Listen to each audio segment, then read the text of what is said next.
Hello all, I am Dr. Pravas Sanjanbal. In today's class, we'll discuss about the closure properties of recursive and recursive enumerable language.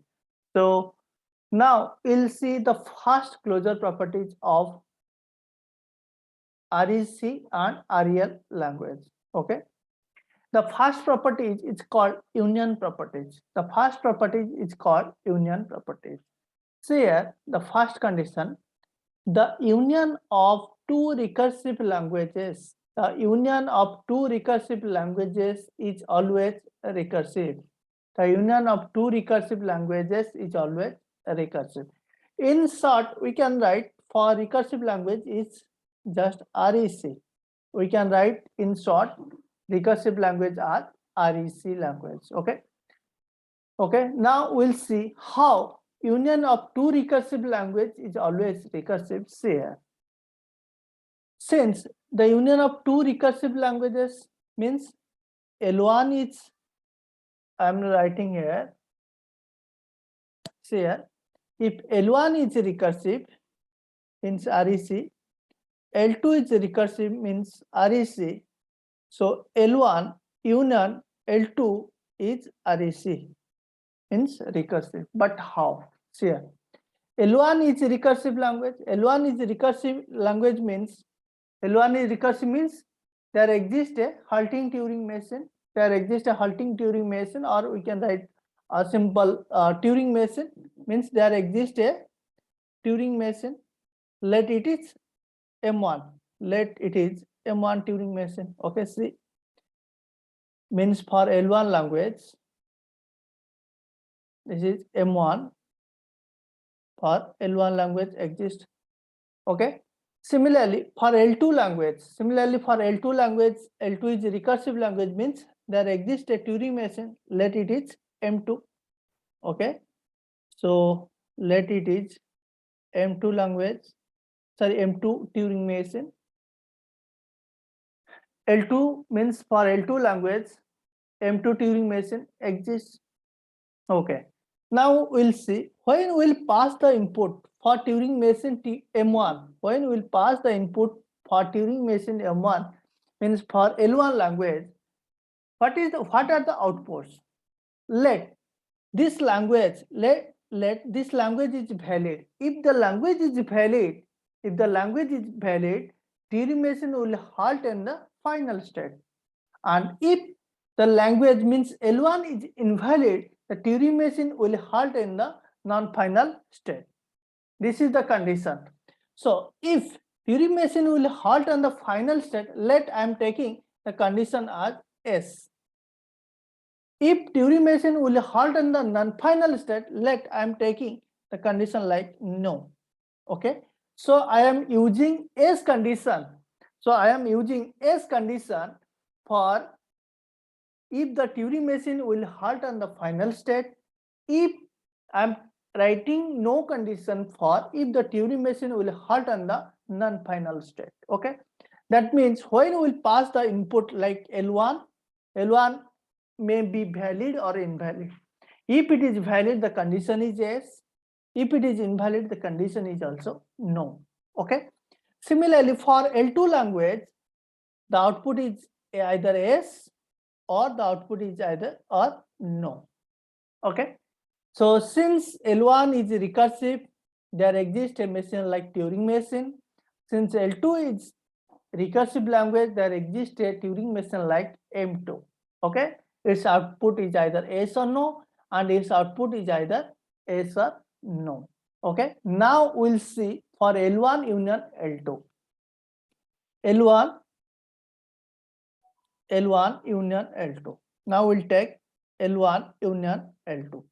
When we'll combine both L1 union L2, see here, we'll just combine, let it is M3, let I'm just taking M3 is a output, M3 is a machine for L1 union L2, and it just combine the output S with S means it will combine, and no will combine with no means if we will combine output S of M1 and output S of M2, the output is also here S.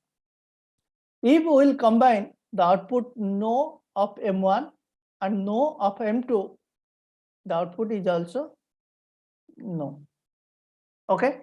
So finally, the union of two recursive language is always a recursive language. Okay. Now we'll see the second condition. The union of two real language. The union of two real language is always not regular. Is always real. The union of two real language is always a real language. How? See here.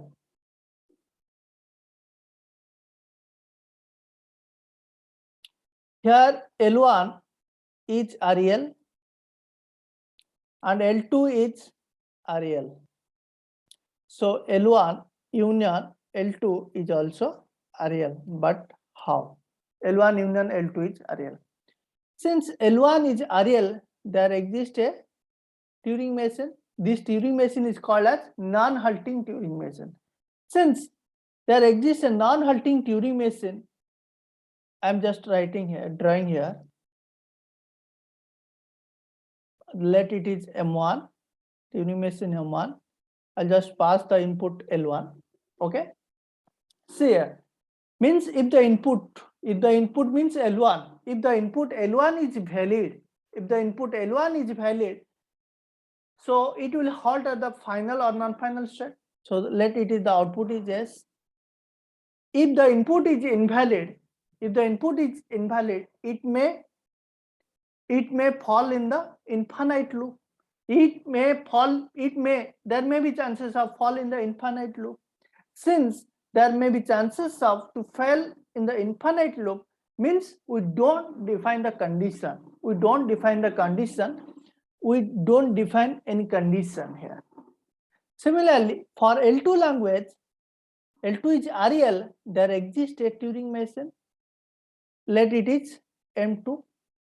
Here M2, there exists a Turing machine for L2. The condition is either S. If the input is valid, it must be halt. Either maybe final or maybe non-final. If the input is invalid, it may halt on the non-final state or may fall in the infinite loop.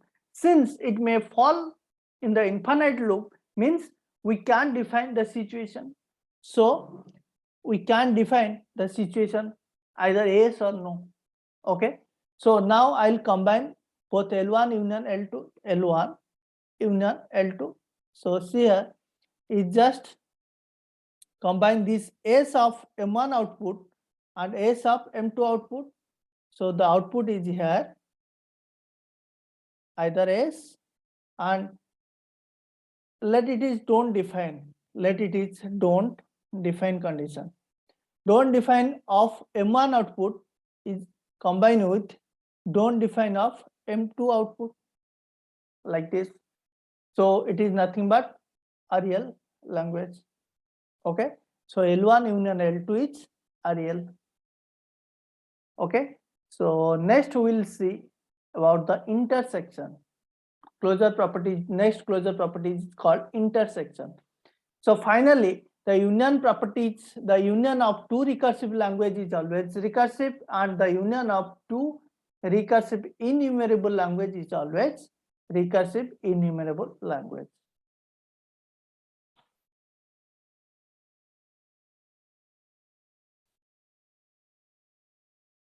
There, next property is intersection property.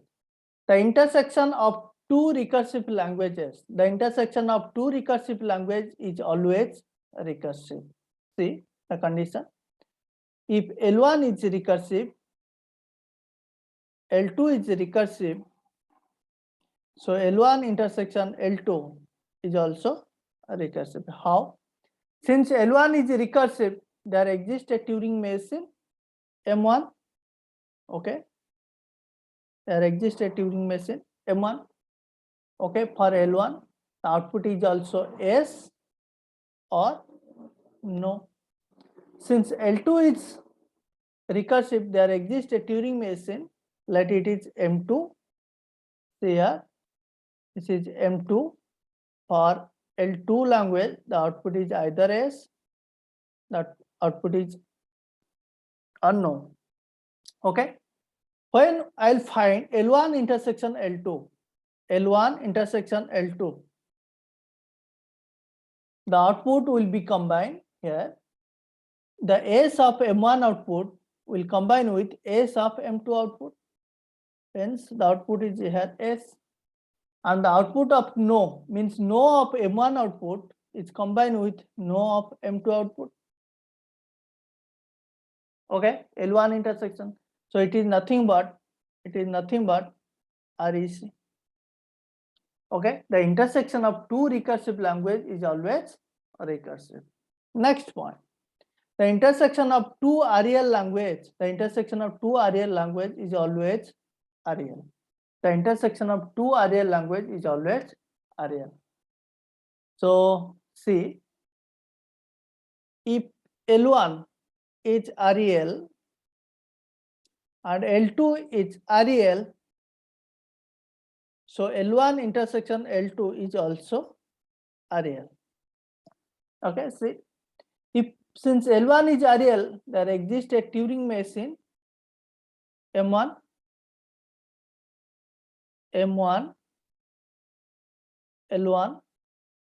output is either S or not defined. For L2 language means M2, the output is either S, output not defined, L1 intersection L2 language now will define, means S of M1 output will combine with S of M2 output, means the output is S. Then don't define condition of M1 output will combine with don't define condition of M2 output. So it is nothing but REL. So L1 intersection L2 is also REL language. Okay. So next we'll discuss about the next closure properties of complement. Okay. So finally, the intersection of two recursive language is always recursive, and the intersection of two REL language is always REL. Okay. Next we will discuss about the complement.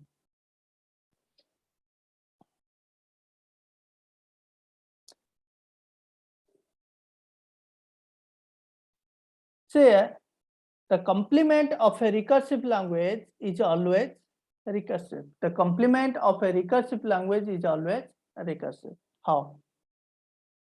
If L1 is recursive, its complement means L1 complement is also recursive. How? See here, if L1 is recursive, there exists M1 machine, M1 Turing machine, means see, M1 Turing machine. If L1 is recursive, there exists a Turing machine M1. Okay, so its output either S or no. Now I'll find its complement, L1 complement. L1 complement. The Turing machine is M1. Since I'll find L1 complement, so this output S will be no, and the output no will be S. Okay, so S output will be no and no output will be S. Okay, so this is the complement operation. So if L1 is recursive, its complement L1 complement is also recursive. The next one, the complement of REL language is not REL, or need not be REL, See, if L1 is REL, so L1 complement need not be REL, RL. See, if L1 is RL means there exists a Turing machine like M1. There exists a Turing machine like M1. How? It is M1. This is L1 language. Since L1 is RL, the output is either S or don't define. Now I'll find a complement of L1. L1 complement. This is M1. If the output S will be the output no for its complement. But for here, since it is not defined, means this part. Since this part is not defined, so we cannot decide this part. We cannot decide this part. This is a question mark. So L1 means the complement of RL need not be RL. Okay. So the complement of a recursive language is always recursive, and the complement of a RL language need not be RL. This is very important point. Okay. In this way, we can find the closure properties. Okay. Some very important notes point. Some very important notes about the complement operation. Okay. See. What are the operation? This is very important note. For the pair of complement languages, L and L complement. For the pair of complement language means L and L complement, the following are the possibilities. What are the possibilities? See here. Both means L and L complement are not RL. Both are not RL means L and L complement are not recursive enumerable languages. This is the first condition. What is the second condition? If both are RL, then L should be recursive. If both are RL means L and L complement are recursive enumerable language, then L should be recursive. This is the second point. Next point means third point. If one of L or L1, any one, L or L1, L complement, if one of L or L complement is REL, if one of L or L complement is REL but not recursive, then other should not be REL.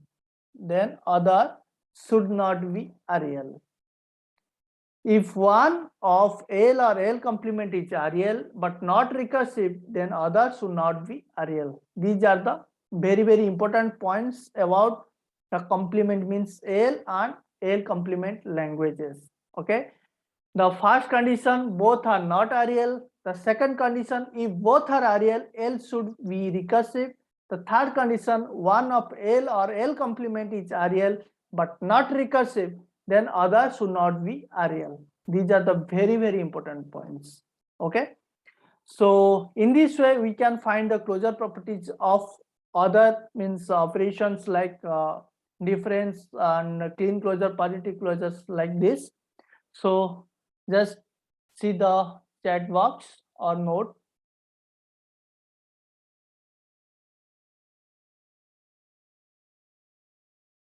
Okay.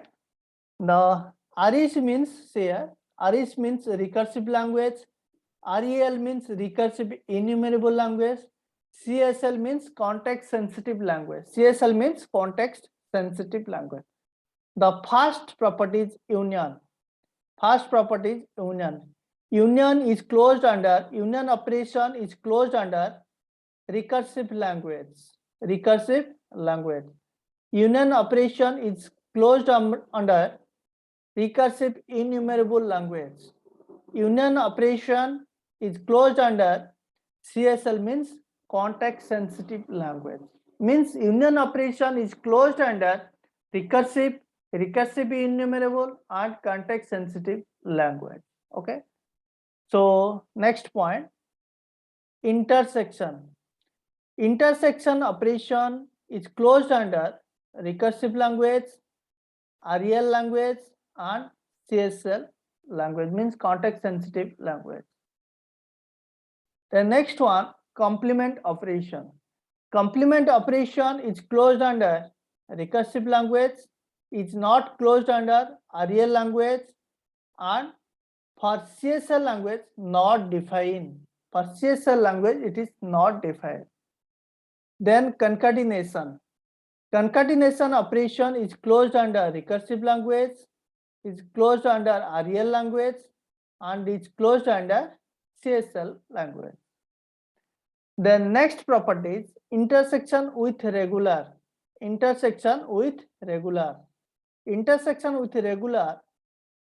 This operation is called intersection. It is nothing but intersection with regular is closed under recursive language, is closed under REL language, is closed under CSL language. Then difference operation. The difference operation is closed under REC language, is not closed under REL language, and for CSL language it is not defined. It is not defined. Then the next properties, next, difference with regular. Difference with regular is closed under REC language, is closed under REL language, is closed under CSL language. This is the 7th closure properties, just remember. Then the next one,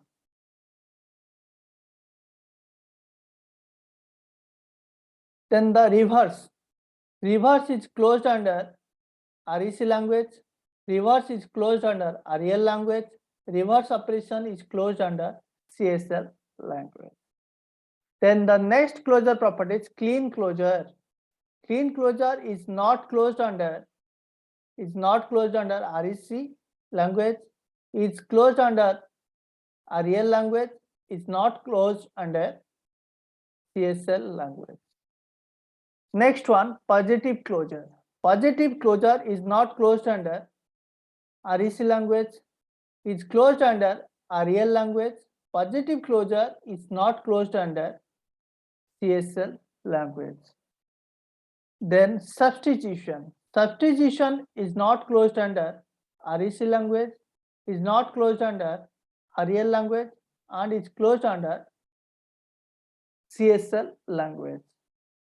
Then homomorphism.